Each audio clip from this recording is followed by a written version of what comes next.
पति शादी के कुछ महीने बाद ही सऊदी चला जाता है। अब सऊदी में रह के वो वहाँ काम कर रहा था और मजदूरी करके जो पैसा मिलता था वो अपने घर भेज रहा था।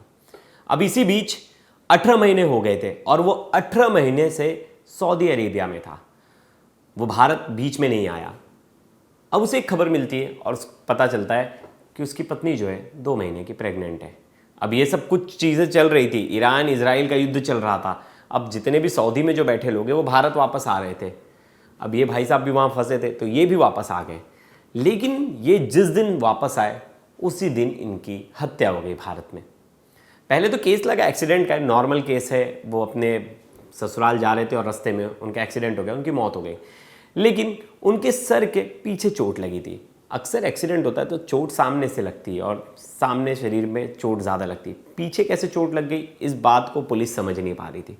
पुलिस ने बोला कुछ तो फाउल प्ले है, कुछ तो यहाँ गड़बड़ घोटाला है, जैसा केस दिख रहा है वैसा कुछ नहीं है, इसके पीछे कुछ और हो सकता है। फिर पुलिस ने आसपास के एरिया में फॉरेंसिक जांच की टीम को बुलाया, फॉरेंसिक जांच हुई, देखा गया, एग्जामिन किया गया एरिया, तो पता चला ना ये तो एक्सीडेंट नहीं है। ये देखने से ही पता चलता है कि ये हत्या है, किसी ने इन्हें मारकर नदी में फेंक दिया है पुल के पास। फिर पुलिस पोस्टमार्टम कराती है, पोस्टमार्टम में पता चलता है कि ये तो मारा गया, मारपीट के दौरान उनको चोट लगी जिसके बाद उनकी मौत हो गई ज़्यादा खून बहने के बाद, और उन्हें किसी ने फेंक दिया नाले में। नाला भी नहीं, ब्रिज था, ब्रिज के पास फेंक दिया। अब पुलिस ने घर वालों से बातचीत की, पिता को पूछा कि आपको क्या लग रहा है आपके बेटे की हत्या किसने कर दी होगी, वो तो 18 महीने से सऊदी में था। तो वो बोल रहे थे कि हमें अपनी जो बहू है उस पर शक है, उसकी तबीयत दिन पर दिन ख़राब थी कुछ दिन पहले से, और हमें लग रहा है कि वो प्रेग्नेंट है, और वो जो बच्चा है वो हमारे बेटे का नहीं है, वो किसी और का है, उसका एक कज़िन भाई है, उसके साथ उसका चक्कर है, शायद उसका बेटा है, और उन दोनों ने मिलकर ही मेरे बेटे को मरवा दिया। पिता ने ये तुक्का मारा, या कह लीजिए पिता को ये सब चीज़ें लग रही थी, पिता ने पुलिस को बता दी। अब पुलिस ने जांच शुरू कर दी, पुलिस ने पोस्टमार्टम कराया, पोस्टमार्टम में रिपोर्ट आ गया कि हत्या है। पुलिस ने फिर लड़की का मेडिकल कराया, जब मेडिकल कराया तो पता चला कि सच में वो 2 महीने की प्रेग्नेंट है। फिर पुलिस ने पूछा भी इसका बाप कौन है, पिता कौन है इसका। पहले तो लड़की बार बार बोलती रही कि ये तो मेरे पति एहसान का बच्चा है। तो बोली कि एहसान 18 महीने से जब भारत आया ही नहीं, वो 18 महीने से यहाँ है ही नहीं, तो ये बच्चा उसका कैसे हो जाएगा। फिर वो पुलिस को यहाँ वहाँ की बातें बताती रही, लेकिन बाद में पोल खुल गया। पोल खुल गया, पता चला इसका एक बॉयफ्रेंड है, और उसका बॉयफ्रेंड जो है उसका कज़िन है, और निकाह के पहले तक इस भाई साहब से इनका चक्कर चल रहा था, और घर पे इन्होंने ये बात बताई नहीं थी, और घर वालों ने अरेंज मैरिज करवा दी। तो शादी के बाद इसे पता था कि जो लड़का, जिस लड़के से इसकी शादी हो रही है, निकाह हो रहा है, वो तो दुबई चला जाएगा काम करने के लिए, और यहाँ ये उसके पैसे से ऐश करेगी और अपना रिलेशनशिप चलाएगी। लेकिन इस बीच हो गया युद्ध, यूक्रेन और ये सब चल ही रहा था। फिर अब इजराइल और ईरान का भी शुरू हो गया। अब इजराइल ईरान का शुरू हो गया तो ईरान ने सऊदी अरेबिया पे हमला कर दिया, कई जो भी ऑयल रिफाइनरी थी वहाँ हमला कर दिया। अब जितने वहाँ भारतीय मजदूर थे वो सब लौटने लगे। अब ऐसे में जो बिहार के किशनगंज के रहने वाले थे और कोचाधाम इलाका है, वहाँ एहसान राजा की फैमिली रहती थी। एहसान राजा की 2 साल पहले ही शादी हुई थी, और जो उनकी निकाह हुआ था, निकाह पड़ोस की ही एक महिला से हुई थी जिसका नाम था समरीन नाम था।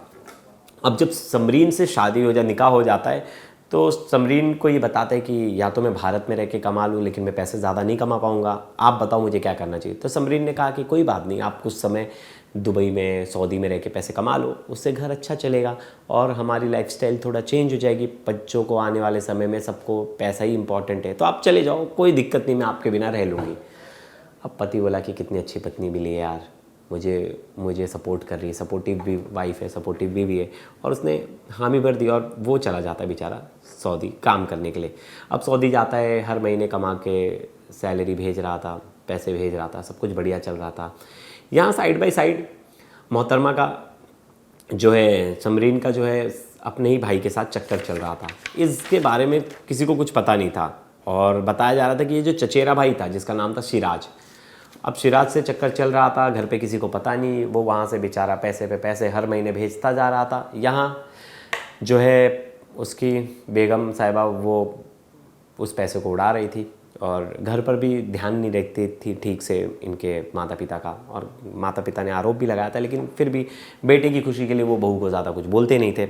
अब ऐसे में समय पे टाइम बीत गया, काफ़ी समय बीत गया था। वो बीच में कह भी रहे थे कि मैं आने का सोच रहा हूँ। बोली नहीं नहीं, अभी आओगे, फ़्लाइट का इतना खर्चा जाएगा, पैसे इतने जाएंगे, आप ठीक ठाक 2-3 साल कमा लो, मैं कहीं भाग थोड़ी ना रही हूँ, आपके साथ ही तो रहूँगी।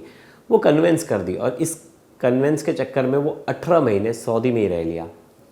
अब 18 महीने सऊदी में बिताने के बाद अब युद्ध शुरू हो गया। ईरान ने इज़राइल पर हमला कर दिया, इज़राइल ने भी ईरान पर हमला कर दिया। फिर ईरान ने बाकी जो मुल्क थे जो जुड़े हुए थे इज़राइल और अमेरिका से, सऊदी अरेबिया और ऐसी जगह दुबई वगैरह, वहाँ भी हमला कर दिया।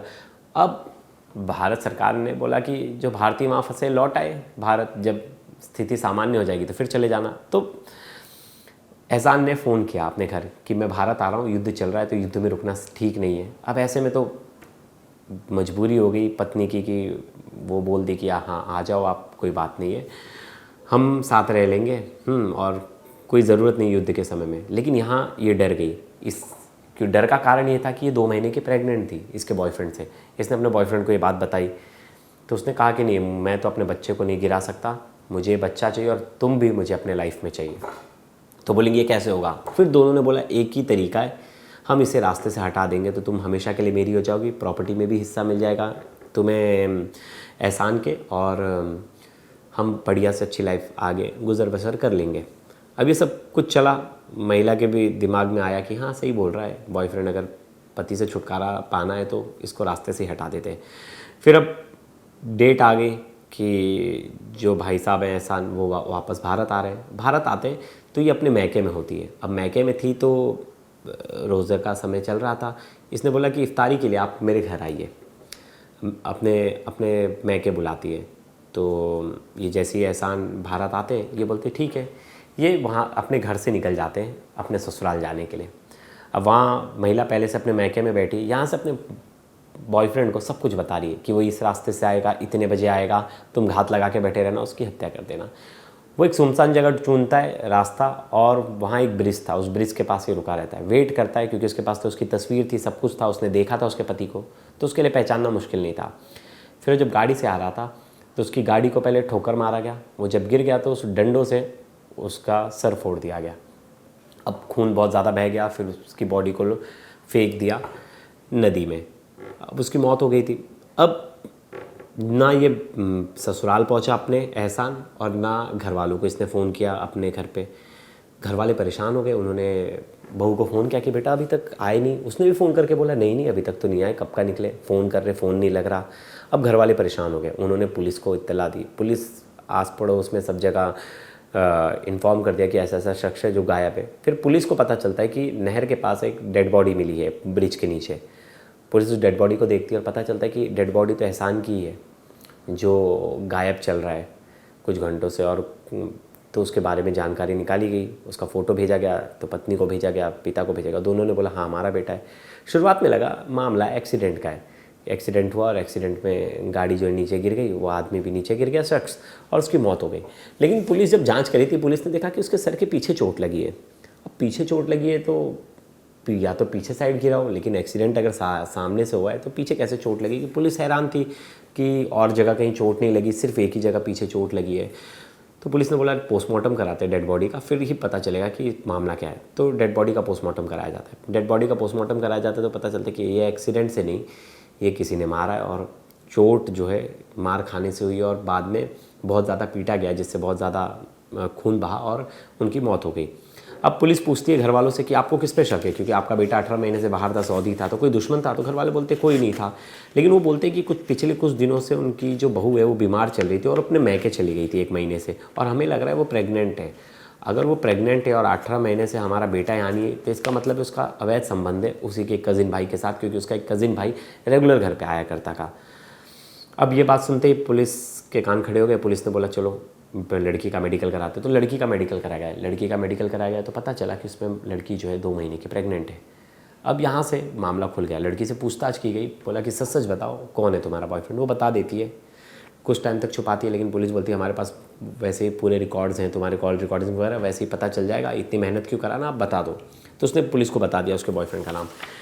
पहले तो छुपाती रही, यहाँ वहाँ की कहानी बताती रही, लेकिन बाद में उसे लगा कि फंस जाऊँगी, तो फिर उसने बता दिया। फिर पुलिस ने उसके बॉयफ्रेंड सिराज को अरेस्ट कर लिया। उसने फिर पूरी कहानी बता दी कि हमने प्लान कर मर्डर किया था कि हम एक साथ रह सके, और हमें लगा था कि हम बच जाएंगे, पुलिस इतना ढूंढेगी नहीं, कोई प्रेशर करेगा नहीं, लेकिन हमें नहीं पता था कि हम पकड़ा जाएंगे। और इसी तरह दोनों पकड़ा गए और पुलिस ने इन्हें कोर्ट में पेश किया। कोर्ट में इनकी रिमांड दी गई 4 दिनों की, और 4 दिन की रिमांड के बाद अब इन्हें भेज दिया गया है जेल। और आने वाले समय में इसमें मिनिमम इन्हें फांसी तो नहीं, मतलब उम्र कैद की तो सज़ा होगी। और अब 2 परिवार है, दोनों परिवार परेशान है। दोनों परिवारों ने कभी नहीं सोचा था कि जो अरेंज मैरिज इन्होंने करवाई थी और जो निकाह कराया था वो इस तरह से उसका अंजाम ये होगा। और अगर पहले ही अगर बॉयफ्रेंड था तो घर पर क्यों नहीं बताया, अगर उसी के साथ रहना था, क्योंकि लड़की ने भी घर पर कभी नहीं बताया अपने बॉयफ्रेंड के बारे में, और ना घर वाले जानते थे। तो इस बारे में घर वाले को कुछ पता ही नहीं था, नहीं तो घर वाले राज़ी हो जाते। घर वाले तो कह भी रहते कि अगर बता देते तो हम पहले ही उसकी शादी, उसका निकाह नहीं होने देते। तो ये कहानी थी एक बेवफा पत्नी की, जो कि अपने पति की हत्या करवा देती है अपने बॉयफ्रेंड के साथ मिलके। बेचारा मेहनत करके बाहर देश पैसे कमा कर एक पैसे इकट्ठा कर रहा था, यहाँ पत्नी की लाइफस्टाइल अच्छी हो, परिवार की लाइफस्टाइल अच्छी हो, और यहाँ पत्नी उसी के पैसों से उसको धोखा दे रही थी। और उसने भी ये नहीं सोचा होगा कि वो बेचारा युद्ध से जा रहा है घर पे और वहाँ जाके थोड़ा आराम करेगा, और यहाँ उसको हमेशा के लिए आराम पहुँचा दिया उसकी पत्नी ने। तो ये कहानी अपने आप में ही परेशान करने वाली थी, और ऐसी कई कहानियाँ आ ही रही हैं। आज के दौर में अफेयर इतने ज़्यादा बढ़ गए हैं कि अफेयर के चक्कर में इतने ज़्यादा कत्ल हो रहे हैं कि अब नॉर्मल मर्डर लड़ाई झगड़े में नहीं हो रहे। मोस्टली केसेस जो आ रहे हैं वो अफेयर के चक्कर में ही आ रहे हैं, और यहाँ भी जो मामला था अफेयर का था। तो दोस्तों, इस वीडियो पर आपकी क्या राय है ज़रूर बताइएगा। तब तक के लिए धन्यवाद।